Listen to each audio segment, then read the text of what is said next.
Und damit ein recht herzliches Hallo an alle da draußen und willkommen zur 6. Folge unseres tnw-Podcasts vom Parkett ans Mikro. Mein Name ist Lars Pastor und ich darf auch ganz herzlich meinen Co-Host willkommen heißen, Nick Kastilan. Hallo Nick. Hallo Lars.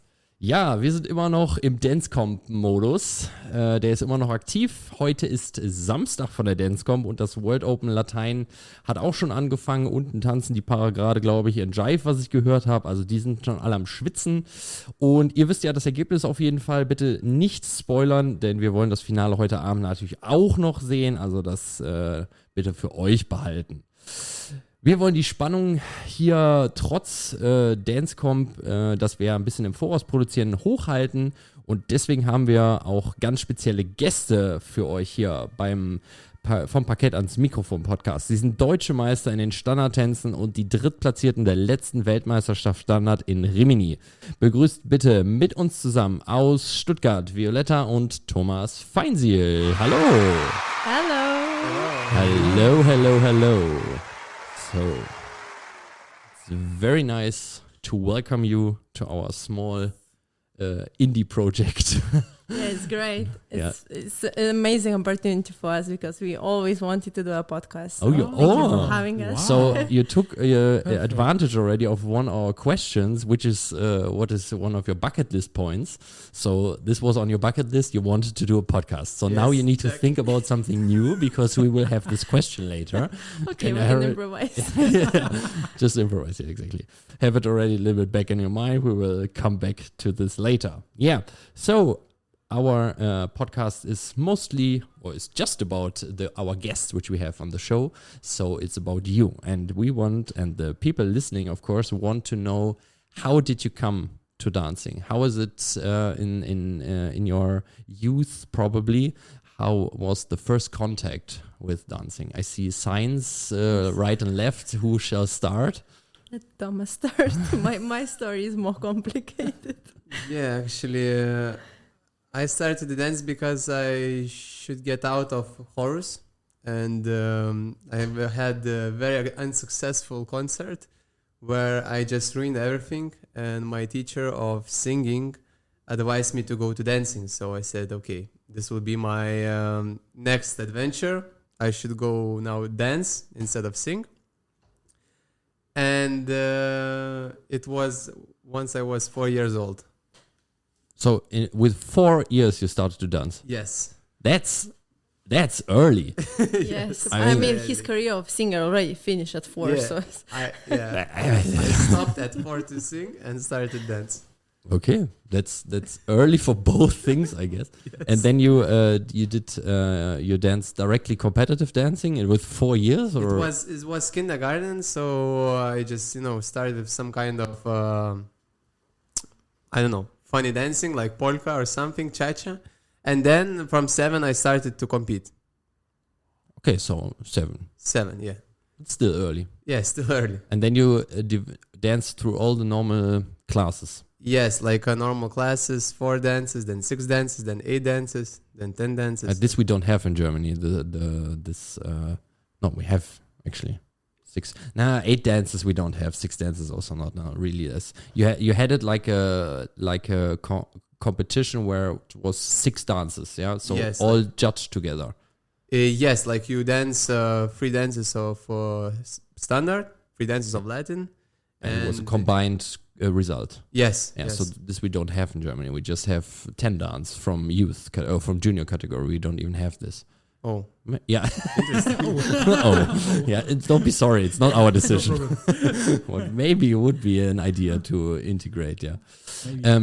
Okay. So and who brought you to dance in the end?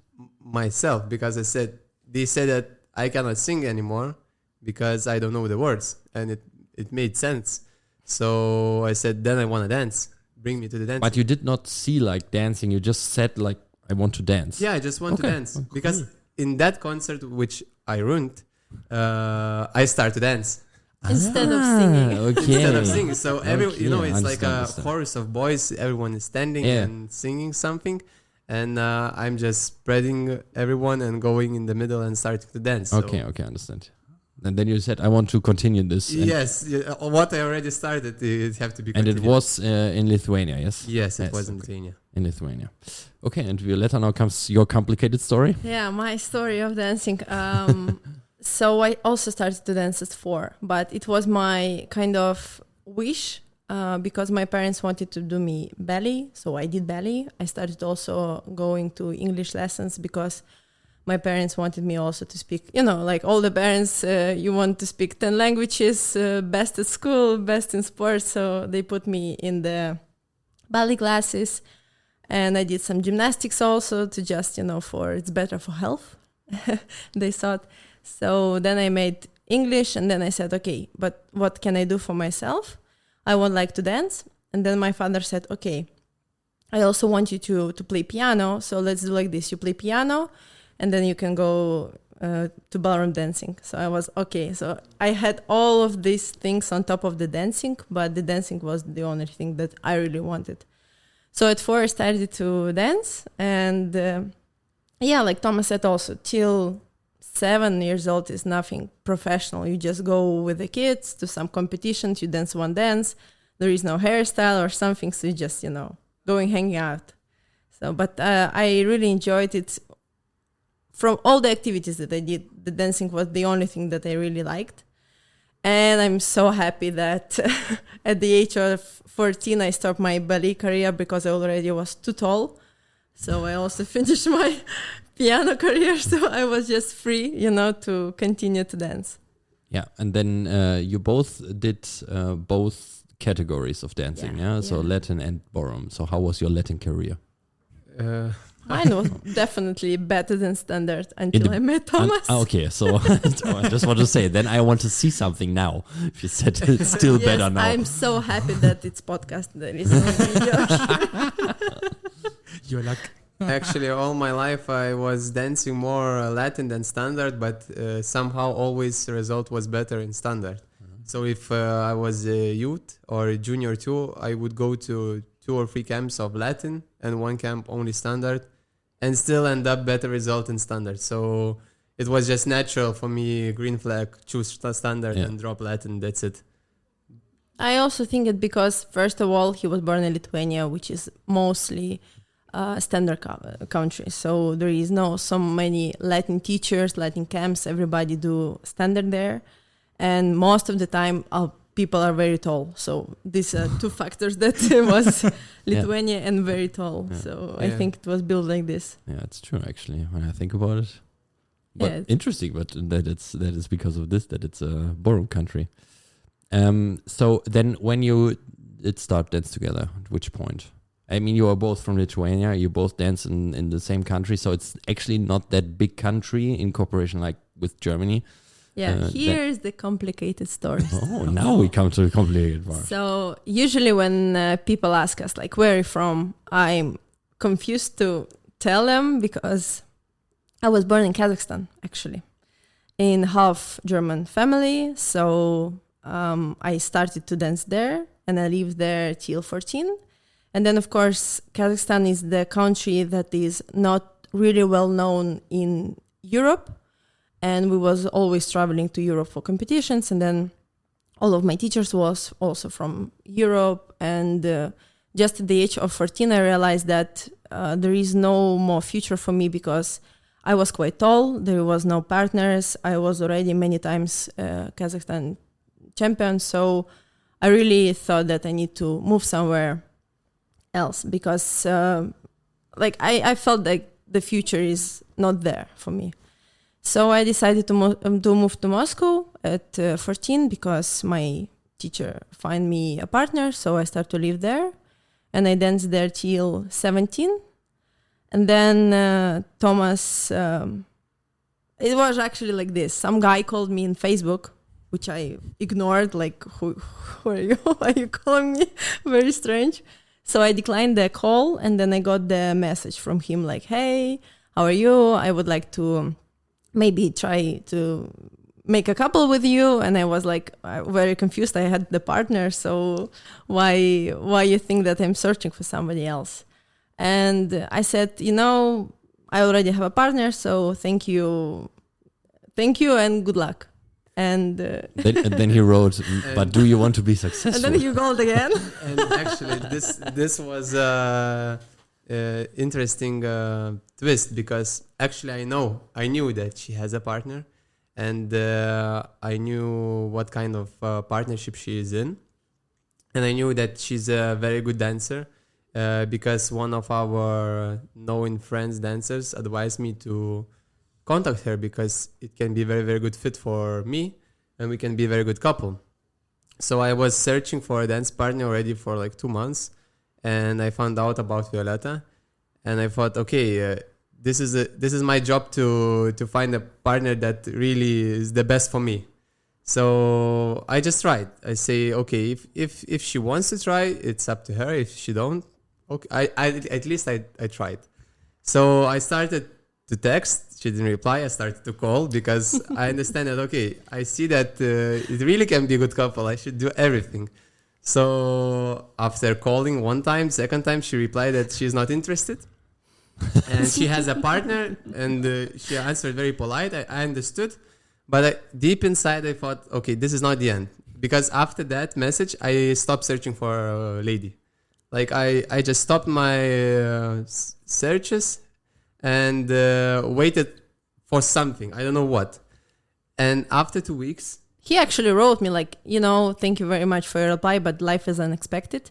And I was like, wow, the audacity of him to write me. Okay, audacity of that guy. And after 2 weeks, audacity worked out, because she wrote me. Yeah, I wrote him back because I started to have a not very good relationship with my previous partner. In these 2 weeks? Yes, and suddenly. I mean, it was nothing is perfect in every couple, but in these 2 weeks, like a lot of events happened, so I was like, escalated. okay, maybe this was a fate or something. So okay, I will try. I just wrote him, and I wrote him like, do you still searching for somebody? And you're like, ka-ching! Yes, finally. Just waited for you. Yes, it was true. Actually, I was waiting for her. And we organized a tryout when she was traveling in Europe and having competition, and then that's it.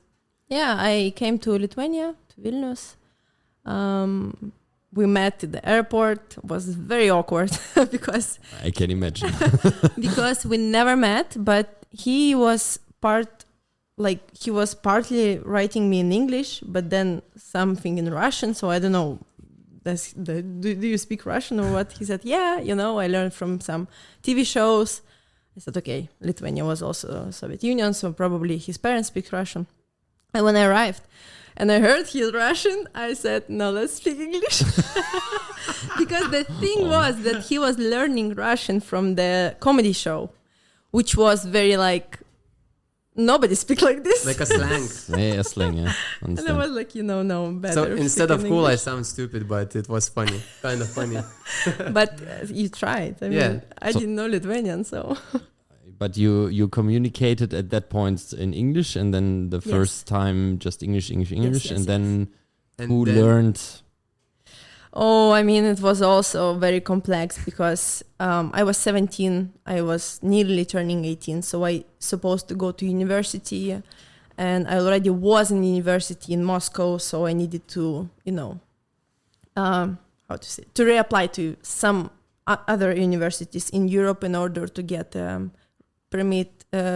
residence permit, this document. Yeah, permission, yeah. Yeah. And I just thought that the only opportunity for me to get this document is to go to Lithuanian university. So I had 6 months to spare, and I was just, I was speaking with him Russian. He was replying to me in Lithuanian. The thing that I didn't understand, I asked him in English. And also our teachers speak with us part Lithuanian, part English. So I learned for, maybe a few months. Already I started to speak Lithuanian, and then I got to university. And because he was talking with me all the time, he learned Russian perfectly. He can write, he can speak. And because I already have some kind of basics from school and from TV shows. So one of our friend dancer said, now speak with him only Russian. So in this way, I was forced to learn Russian, and it was a very good thing. it eased our communication together. And then because Violetta has like a difficult part in university and she had to learn, she learned very fast also. So we speak together. When I speak Lithuanian all the time. My Russian gone very bad because I only speak with my mom and my family. And I speak Lithuanian now better than Russian, I think. And Tomas speak perfectly also Russian. So yeah. But you communicate in Lithuanian. Yes. And German, of course, yeah. Yes, of course. Do not forget the German. Guten Morgen every day. You said it already that you had a German part in your family. Yes. Tell us something about that. Yes, my mom is German. So the thing was that after the Second World War, my relatives moved to Kazakhstan because they was German refugees. So they came to Soviet Union, to the part which was Kazakhstan. And my father is half Ukrainian, half Russian because his family came from Ukraine to Kazakhstan to help with some, scientific stuff. So yeah, in the end, my family, all of them was born in Germany. And in 1992, I think, or 1993, my family wanted to go back to Germany because my mom had all the relatives there. But then, my father already started to work there. My older brother had already started school. So they decided, let's just live there. And then once I moved to Moscow, they already were thinking about to maybe move back to Germany because my mom really wanted to come back because all her family even didn't speak Russian fully. So she had like a very big cultural thing with her family, so they thought maybe I get a passport and I come back. And at the time, I also got a passport because I'm her daughter, so my whole family moved to Germany. I also got a passport. And then when we was representing Lithuania, we just decided to represent Germany because our teachers said to us it's a very good country to represent. And we said, yes, let's do it. And that was it. You had the passport already, so it was no problem. No? Yes. Yeah. So your family is still living in Germany? Yes, they live in Germany. I also have a lot of aunts and uncles somewhere, but they are all across Germany, so I don't know where they are, but yeah, I have... Whole family? Yeah. That's also nice. Do you have some goals? Of course, you are very close to the top of the dancing standard world right now. Are there any goals you have except... I guess you will want to become world champion when you are already third. It's close, but still far away. Yeah. Are there any other goals you want to achieve in your dancing career, or maybe even after you stop dancing in some distant future? Are there any goals you have to go like into a federation, maybe to have an office? I don't know how to call it in English. Yes. We have a lot of goals. Both in dancing and both in our family life and also in our future life. But I would say for now, like the clear future is, of course, to become world champions. Title.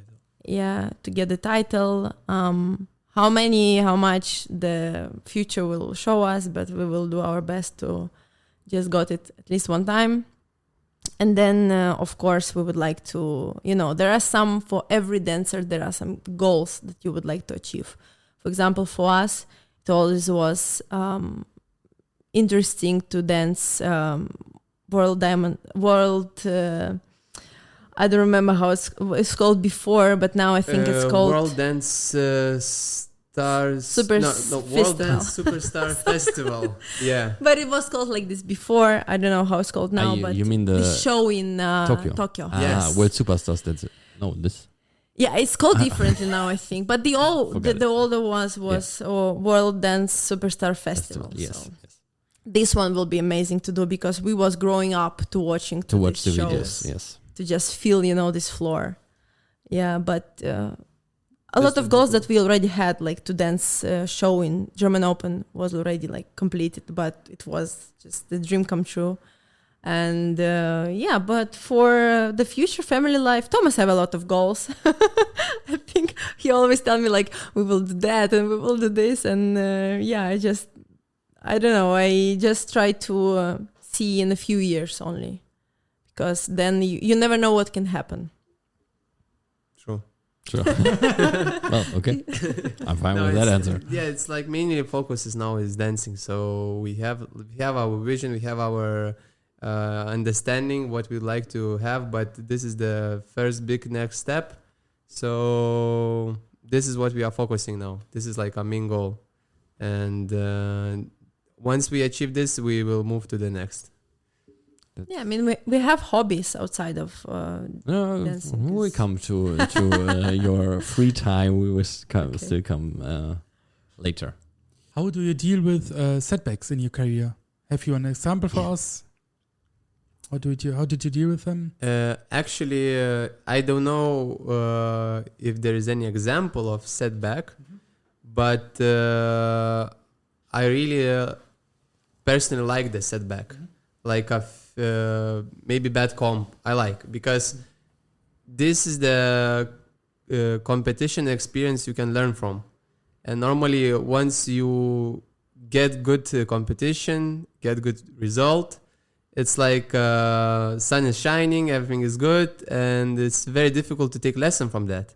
And normally it's now it's not very often that we get setbacks because we also, with our experience, we start to don't have those big extremes. Mm-hmm. But if we consider something as a setback or as something going wrong, we learn from it, and we take a lot of benefit from it. It's more like a lesson. So very good. I don't even think that there are setbacks that you really call it that, because especially in sports and art, it's always like a learning process. And if you was drawing for 10 years and every year your painting is become better and better, it doesn't mean that the last year painting was already worse than this one. It's just different. And I think it's a part of the growth and process. So every time that something happens, let's say, which is considered as a setback, or now especially when we have our students or just kids around, they say this thing that, oh, we feel unmotivated, or we don't really believe that we can achieve something. I think, especially for us, our childhood was very, very different, but also very alike, because we was grown as people who never give up, and if it's what doesn't kill you makes you stronger, this kind of thing. So for us, we never had setbacks. We had like this. More of the appetite, more you become more even hungry. So I would not say that there was never days where we were just laying and crying and just thinking like, oh, the life is finished, it's ruined. No, it always was like, okay, what we gonna do now to make it better? So yeah, I don't know, probably because of our parents, as I also said, our childhood. Because his parents and my parents always was very like, come on, you can do it. Like very supportive, yeah? Yeah, and also very, let's say, so this is the thing, all the time I was asked, like, my father was Olympic also athlete in, wrestler. So I was always asked and I have German mama, so, it's very good combination. So they was always asking me like, yes, but why you don't do it better than the other kid or the other kid? And maybe in some part was sometimes I was feeling like I want this setback and feeling of sadness and pityness to myself. But this is, I think, what really brought us forward, because his parents always also was the same, like, come on, you can do better. You need to be the best. If you finish something, if you started something, you need to finish it. So I don't know. I think it's because of childhood we have this mentality. Yeah, and also the way we treat setback, I would say it's not like it's just a sign that one more time, like we're gonna do it one more time and we do it differently. And if maybe we repeat the same thing and we deal with the same kind of, let's say, setback, it means that again and again we have to do and change something, and probably we didn't learn. But when we came here, actually, in this podcast, I was thinking, like, if there are a question about some motivation or like how you train as an athlete, I really didn't want us to say things that, you can see in every movie, motivational movie. Like, no, it's not like this. For us especially, we just learned that to be overdoing something is also bad because you can burn out easily. And we need to remember that it's also an art. So if you don't have your soul in it, your body will not do it. Yes, we are also in sport, but if you're a runner, you still have the thing of passion and love for your sport. But it's mostly, let's say, physical-wise. But when you go to perform, I understand that a lot of dancers think like, you need to stand up 5 a.m., run 10 kilometers, and then, I don't know, eat a lot of protein, and then you don't have any social life or you don't have anything except of your sport.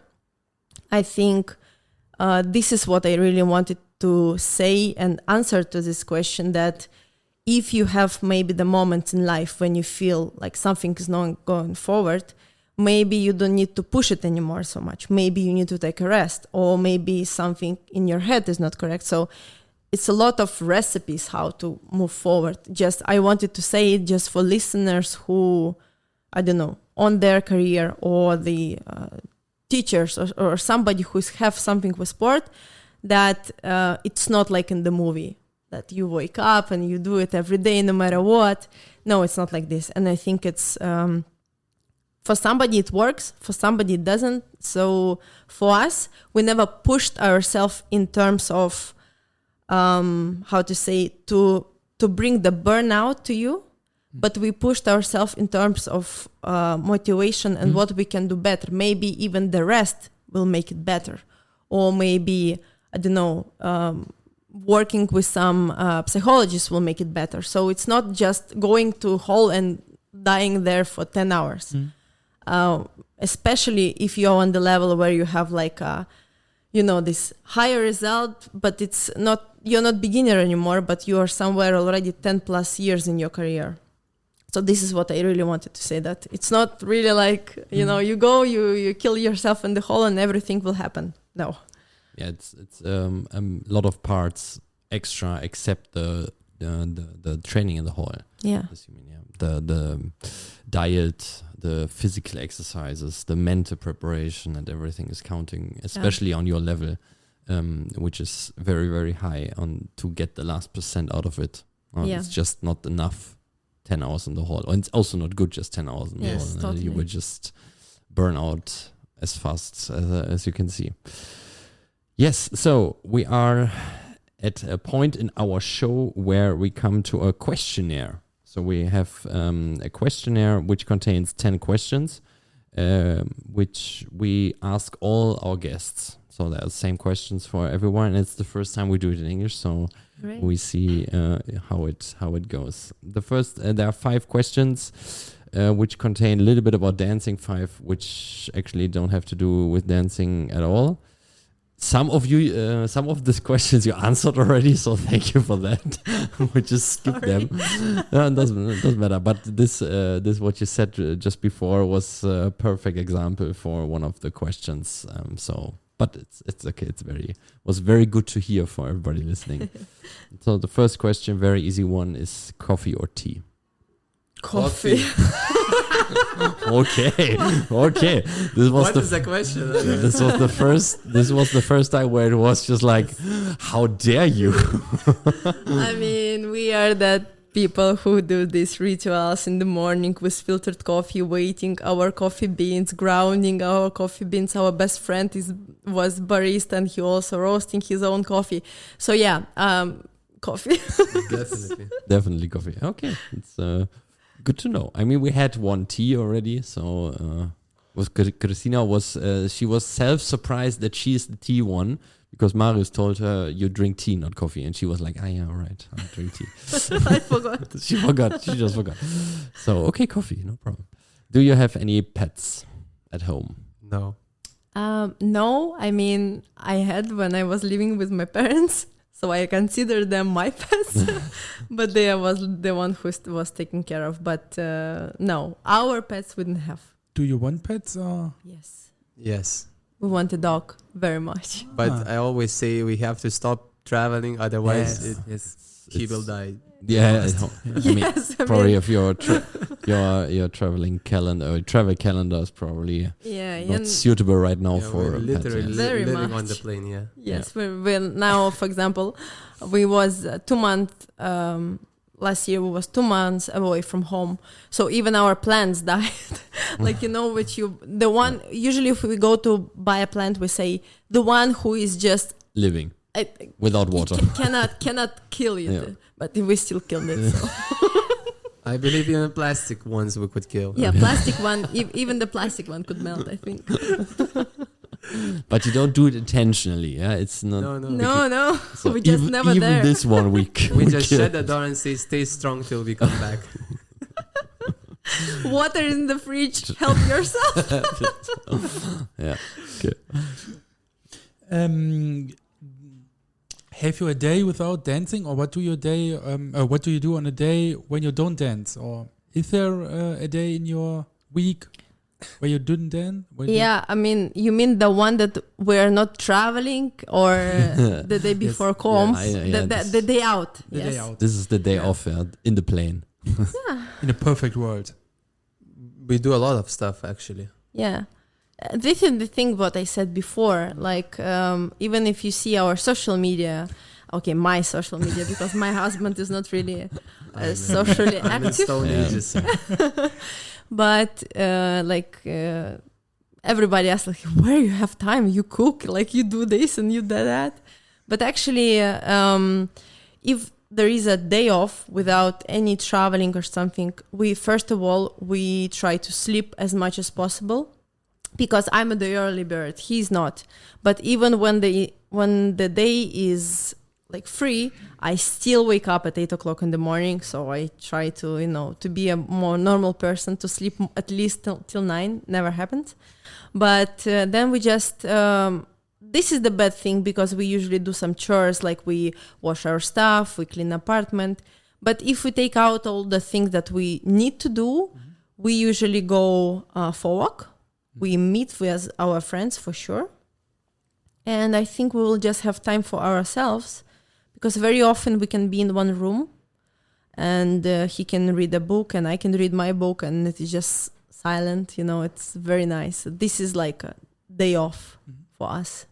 Doing something personally, probably giving time for ourselves. Yeah. This would be because normally we all the time together, traveling together, dancing together, practicing together, teaching together. So sometimes we need that time to, okay, I do my thing, you do your thing. Yes, this is very crucial, because for couples who work together, dance together, and then live together, I think it's very important to have the individual time, because otherwise you're disappearing into the other person. You just melt into one. You just don't know anymore what you like, what you don't like. Who am I right now? Yeah. So, did you have any favorite subjects in school or university?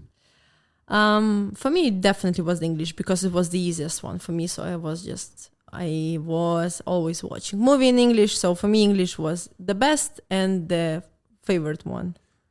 I liked math. Like the only thing I really liked to learn, but basically I didn't like school.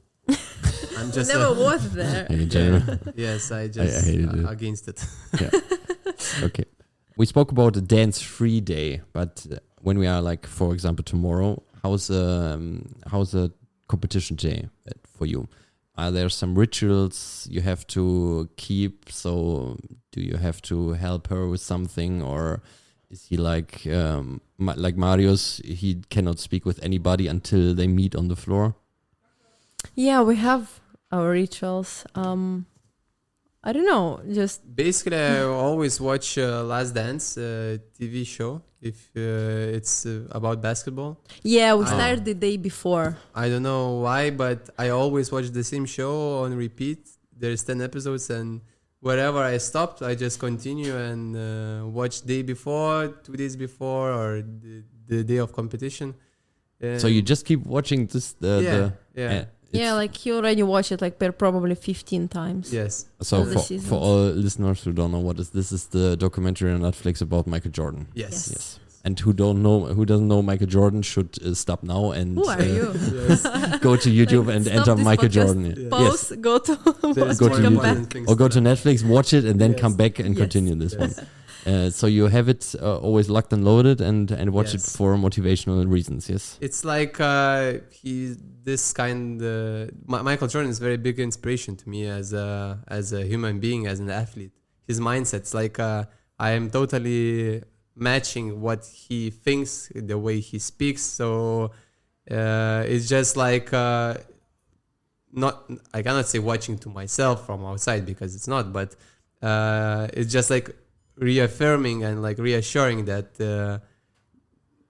this kind of person there is, and he achieved great successes, and it's just giving me extra energy. I don't know. Is it like when you're on the floor in some, I don't know, semi-final, quarterfinal, and then just somebody bumps into you and you're just like, and I took that personal? Yes.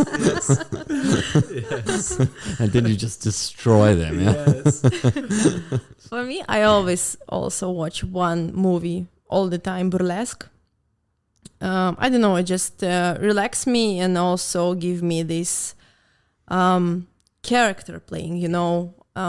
One thing that I learned for this very long career of ours, that for me, because I'm very much introvert in my personal life, and you're supposed to be a very big extrovert on the floor, this movie just helps me to get into this character of, you know, I don't know, I cannot explain it in words. It's just I love Christina Aguilera in this movie, and I always watch it just to get this inspiration before going on the floor. But I have the ritual that all the dancers, when they see like, what are you doing? Between the rounds, I always watch Rick and Morty. I don't speak, I don't go, I don't know, watching some other competitions. No, I sit and I watch Rick and Morty. Between the rounds? Between the rounds. Because it takes my mind off analyzing what we did. Because I'm a very big overthinking person. So if I start to, you know, the worst thing for me is to film the round before, watch this round during our break, then I become very much overwhelmed. So I just watch Rick and Morty. I mean, there are also not so many episodes out. It's just I just rewatch. And you just rewatch. So it's just Last and Rick and Morty for them. Okay. Rick and Morty and Last Dance. I have to settle for that. I never heard this. Is unbelievable. But it's really interesting how everybody is just taking some things for themselves and say, this is how I function the best, and nobody can tell you that is wrong, because your career and your results and your dancing are speaking for themselves. And so whoever wants to watch some Netflix episodes between the rounds, nobody can tell you it's wrong, because obviously we see on Tomas and Violetta, it's working. I mean, maybe it's the secret also. Maybe, but it's just there is no wrong, there is no right, I think, in the personal preparation. So just don't let yourself get put in a box and from somebody else said how you have to prepare and how to have mental preparation for yourself. If you want to watch Last Dance 15 times before, or in general 15 times, then feel free. Yeah, I mean, it's very motivational series for sure. I watched it also. With Rick and Morty, I'm not so sure if it's especially for our junior for our junior dancers. Maybe it's not the best motivational serial on Netflix, which there is. Yes, but little kids, if you're watching, this is not for motivation. This is only for my mental health. It is a cartoon, but please be advised, it's not, I think it's 16 plus. Yes, please be advised. Also, parents, don't show your kids before a competition Rick and Morty, because Violetta Fainsil is watching it. I mean, now I feel like a bad influence on people. No, it's super. It's very, very interesting. It's really good. And that you both have the show which you watch. Yeah. So this is also that. I only now actually realize that we both have the same show to watch. Just he do it before the comp, I do it during the comp. So it's never was like we're never sitting together watching something. But But when he's watching Last Dance, what are you doing then? Usually the day before the comp, I cannot meet with any people. I need to Except today. Sorry about that. No. I mean people who are like shopping malls, competitions, when there are a lot of energy from other people who I don't know, or maybe who is watching you. And I stay at home. I mean, hotel or an apartment, and I just usually what I do is I very, very slowly preparing for my comp. I wash my makeup brushes. This is actually the ritual that I always do by myself. I always do my makeup by myself, no matter like how much there are of artists who can do it better. I still do it myself. It's just a kind of relaxation for me. I put my Rick and Morty on the bed. I do my makeup and I feel more relaxed, like I have something under control. And but the day before is just, like you prepare the dress, you go to the shop just to buy some groceries. But if he's laying on the bed and watching the show, probably I'm in some other room reading or washing my makeup brushes. That's it. Nothing special. Okay, and Tomas, when she's watching Rick and Morty between the rounds, what are you doing at this point? Normally, I do nothing, but really nothing. Like I try to sit and relax, like breathe, maybe do some breathing exercise, maybe go for a food or to prepare some drinks for the next round. So basically just... prepare some drinks. Yeah. Some cocktails, that Cosmopolitan for the final. Some long drinks, yeah. Champagne is cold already, yes. No, magnesium. Yeah, so I like this very much because it's like I do little maintenance for our couple. And she shall just relax. Yeah, she just need to disconnect. And I'm the opposite. I'm very much connected. I'm checking when we dance. Like I want to have all the information possible to be ready for the next. That's of course also your job. Yes. And I hate when I sit with headphones and somebody going to you to ask something. I'm like, okay. I'm with the headphones. Okay, if anybody's listening, you know what not to do when you see Violetta with headphones on. Please do not disturb her Rick and Morty episode. Yes. Even if it's a 20th rewatch already. Yes. Are you already mouthing the words? Yeah, I mean, I already can close my eyes and I know what will happen. So it's like, to take my mind off it. And I started to watch the other shows. I even brought book one time, but it's impossible because there are a lot of noise, so you cannot read. And the other episodes, if there are another TV show, I really need to watch too much interested in, like you really need to focus. But with Rick and Morty, it's easy. You already know what happens, so it will be not disappointment. Yeah, it's really interesting. I mean, I could talk now for 1 hour more about these two shows. I believe it. I'm really interested.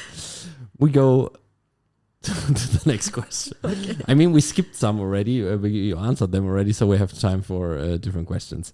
Do you have a favorite dance? It doesn't have to be a ballroom dance. Yes. If I warm up, I usually... this is also very strange. Or it's the Rick and Morty, Eminem. The Rick and Morty theme song, yeah. No, it's 3 of them. If I'm warm up, I have Eminem or some rock music, or it's samba. Okay. Always samba rhythm with me. For me, it's the best dance out of the 10 dances. I like to watch it. In ballroom, we didn't have specifically the favorite dance because it's always changing. Depends on the choreography, what you feel, what you're working on. But if I watch, I like very much to watch samba. Tomas? To watch, yeah, definitely samba. But to dance, to warm up, probably would be foxtrot. And in general, all the dances, it's like you get in the mood for the dance, so then you like it. Yeah. You're in the mood for tango, you like tango. Yeah, exactly. Yes, This I had also always. I could never decide which is my favorite Latin dance. It was always like, now it comes samba first dance of the round, and I'm just like, yeah, I want to dance samba now. And then comes cha-cha, and I was like, yeah, now it's samba. And then comes rumba, and I was like, now I feel Roma, Yes. and then was Pas Dove and then Jive. It was always like, if I think about the dances, then I was like, I want to dance this now. Yeah. Yes, you switch. And it Yeah. was yeah. Do you have a favorite figure? I mean, also not what you have in your own choreography, maybe something else, what you saw, which Mine would be definitely natural turn. Natural turn. natural turn I have in figure that I don't like. natural turn in In slow slow balls. walls, yes, yeah. The favorite figure, I would say feather step, in Foxtrot. Foxtrot. but I more have like a least favorite figures. Least favorite Yes, figures. like I don't have like specific favorite figures, but least favorite figures I have. Do you want to share one with us? Yeah, I can like Yeah, do maybe one counter check, like in tango. yes, in any dance. Or okay. In any Just counter I check in just general. Yeah. don't get it. There are so many ways to dance it, but yeah. Okay, but we don't want to go in this non-favorite figure. But a special favorite figure you don't have. It's also situational. Yeah. Yeah, let's say the best of them for me it's feather step, but Okay. mostly all of them are the same. And feather step probably you trained also very often already in your life. Yes. Every day. Yeah. And it's very difficult to master still. Yes. Yes. What you wished you would have known in the beginning of your career, what you know now? Oh, Amazing question. this Thank is you very good. much. Just it's maybe a tip also for our under 16 dancers. Yes, very good. Need to think about this one actually. We have time. Okay. I would say that when I started to dance, I wanted to win. Doesn't matter what. But for me, it looked like the result was very important. Now I realize that no matter which result would we have in our life, we will still continue to dance. We will still continue to practice. And I already said one time that if somebody will come now to us and say, we will give you now the World Championship medal, would you stop to dance? And or you continue to dance, but you don't know how it will turn out? I would choose the second version. And probably to all the people who are now in this age of youth, when the school becoming more difficult, maybe university is already starting, and they don't know to continue to dance or know what will happen. Of course, result is very important in our sport, like in any sport. But I would say that I would say to myself that focus more on the journey of the dancing. Don't run for the result, but run more for these moments that ballroom dancing brought to your life, like all the travels, all the camps, all the meetings. I mean, it was very exciting life. And I would say to myself at the age of 14, when I thought like, maybe we need to stop it, like maybe it doesn't go anywhere. So this I would like to know in the beginning, that it's not about result, it's more about the living the life of a dancer and the emotions that you get from it. Tomas? I would say it's more like an advice that don't be afraid of mistake, because once I was young, not that I'm very old now, but once I was a junior or youth, I was always afraid to make a mistake, because this is how the lesson is built. You have to correct, you have to make it right, you have to make it perfect, and perfect do not exist. So, and I'm as a person, and also Violetta, we are perfectionists. So it's like for us it's hell to make a mistake. And for me it was I cannot make mistakes, and it was my biggest how to say stop for development. And so I would advise that strive for mistake, make the mistake and then fix it better. Understand why you're fixing it better and try to grow from it, because this is necessary part to go to the life you want. And I was quite young once I was obsessed with dancing, with a whole dance world, the dance life, this travels. So this was never an issue. But I would say also another advice would be that to live in it and not to search for like a final end, but like Violetta say, enjoy more the process to it. Yeah, we have a lot of students, or we see a lot of kids dancing who just somehow only focusing in winning something. Even I think when we was focusing on the win, for us it was on the winning dancing. Like, it's better for me to dance good and be second than to dance not good and be first. And but now I see it's majority of kids thinking like, okay, a result is not coming, let's stop it. Yeah. But this is not about the result. It's more about you dance because you like it. And I would say to the people who are 16, 14, the age where you already start to be mostly adult, you still start to analyze yourself. Watch into the history of dancing first, because you would love it, because it's filled with the, like, now it's the top of the iceberg, what we have now in our federation and also in our couples. But before, all these champions and all this changing of the rules and figures and development, it's very interesting. So just look up the history and probably you will find the second love, not just in result. So this brings us to a good point, because you just said it. Did you have, when you were growing up or going in this age, did you have any dancers to which you were looking, or to who you were looking up? This is so strange, because we had our teachers when we were small, Mirko and Edita Kotzali and Mirko Kotzali. I mean, I will start because Tomas is more complex, I think, his story. I just had in my closet 2 photos. One photo of Arunas and Edita, and one photo of Mirko and Alessia. And I always thought I would like to see them together. And once they start to dance together, I was like, yes, finally, I want to see them live. I never saw them live. I only was watching them by videos. And the first time when I saw them live, it was when we was having a tryout at 17. So they are still in the lesson when they dance. I think to myself, how did I end up here?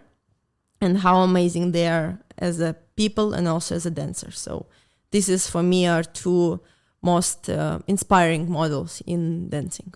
Yeah, this is also my idols, Mirko and Edita, and it just was like once I was youth, I was always thinking I would like to live a life of a top dancer. And once I came to the camp where I saw Mirko and Edita first as a couple, and once I saw them there, I understood that I would like to live a life like theirs. It's like it's just amazing, and to be close to them would be a very, very good opportunity. And after 2 or 3 years, we became their students. So it's like a dream come true. He also had some inspiration from Jackson all the time, and I heard also from his mom, like he was dancing when he was small to Jackson. But yeah, it doesn't relate from the dancing, yes, but... Yes, not our world, but Jackson was very, very big inspiration. I think to many dancers, but for me it was like... You mean Michael Jackson? Michael Jackson, yeah. It was like a very, very big figure, which gave me a love to dance, a joy to dance. Yeah, it's copying and listening music was really inspirational dancer, that's for sure. I had some more questions, but they took it away from me. Okay, thank you. So one question was, is there a reason why you would stop dancing? So you answered this, thank you very much. And we have the bucket list question, which you also answered already, but I said already to you that you need to think about something else? Is there something else on your bucket list? Bucket list, you mean in our career or in Oh, our life? Whatever you want. Oh, just One thing. The top It's thing very on your hard bucket to list choose. right now. Except maybe becoming world champion. So next one. I mean, to dance in Tokyo, this show. Yeah. I would say yes, because it's, let's say it's very possible in the future to achieve. It's not Yes. like, I don't know, travel somewhere sometime. So it's very close goal to us, and to dance the show in Tokyo. I mean, this Maybe year one we day. already will dance in Tokyo in the other festival. So, maybe next year or one One day. little step, a little bit closer, maybe. Yes, Yeah. for sure. You never know. You're already in the right city. So this Yes, you can, yes, you can check exactly. already. So half is already done. We just need to do the other thing. So yes, this is, I think, our questionnaire. Thank you very much for answering so honest also that you gave us so many insights in your rituals and everything, so that the people know when and when not to speak to you when they see you on the competition. No, but it's also important when they want to speak maybe to you and they're fans of you and they just want to say hi, and then you're actually in your preparation or in your episodes, and then you're actually more a little bit tense than No. It's when we was growing up and we see these big dancers who was preparing for the some competition, we was even afraid to come to tell something. Yes, for But sure. as now I understand that it's always nice to come and say hi, and like if you're a fan or you're just a friend, it's just, it's nothing personal if you see us. For me, for example, a lot of people say, she never say hi. I have very bad vision, like very bad, and I just don't see people. Okay. And when they pass me, I'm just, I don't have a clue who was it. So, yeah, but I think it's nothing personal. It's just you're so much inside of yourself, then you cannot just be present in 1 second. Yeah, but if you want to say hi, it's always possible. It's always okay. possible. Yeah.